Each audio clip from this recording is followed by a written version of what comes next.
আসসালামু আলাইকুম ভিউয়ার্স, সবাই কেমন আছেন? আশা করি সবাই ভালো আছেন।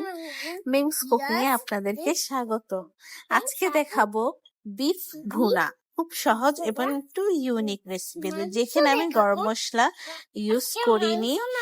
এখানে শুধু আস্ত গরম মশলাটা ইউজ করছি। আমি হাফ কাপ তেলের মধ্যে 2টা এলাচ এবং দুইটা দারচিনি নিয়ে নিয়েছি এবং মাংসগুলো দিয়ে একটু ভাজা ভাজা হালকা একটু নেড়ে চেড়ে নিব।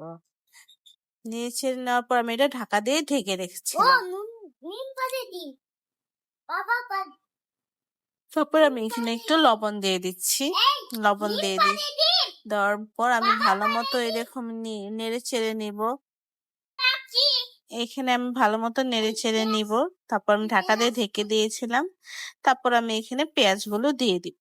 দেখেন মাংস থেকেই কত পরিমাণ পানি উঠেছে। পেঁয়াজটা আমি প্রায় এখানে দেড় কাপের মতো ব্যবহার করেছি।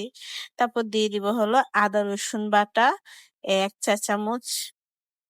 তারপর দিয়ে দিব হলো আমি 2 চা চামচের মতো আমি এখানে এই মরিচ গুঁড়ো দিয়ে দেওয়ার পর আমি দিয়ে দিব এখানে ধনিয়া গুঁড়ো আর দিয়ে দিব হলো এই জিরার গুঁড়ো দিয়ে আমি এটাকে একটু ভালো মতো নেড়ে ছেড়ে নিবো। এখানে কিন্তু আমি গুঁড়া মশলা ইউজই করিনি। আমি এখানে আস্ত আস্ত গরম মশলা শুধু আমি ইউজ করেছি। গুঁড়া গরম মশলা আমি এখানে ইউজ করি। ভালো মতো নেড়ে চেড়ে নিয়েছি। আমি এখানে হলুদও কিন্তু ইউজ করিনি। দেখেন নাড়াচাড়ার পর আমি ঢেকে দিয়েছিলাম। এই ঢাকা ওঠার পর দেখেন কত পরিমাণ পানি বের হয়েছে। আমি এখানে পানি ইউজই করিনি। দেখেন মাংসের থেকেই কত পানি বের হয়েছে। এখানে কিন্তু অবশ্যই আপনারা মিডিয়াম ফ্লেমে রাখবেন, না হলে কিন্তু দলা পেকে যাবে। তবে আস্তে আস্তে আমি একটু কষিয়ে এটাকে নামিয়ে নিয়েছি। এই ভিডিওটা আমি করতে ভুলে গেছিলাম।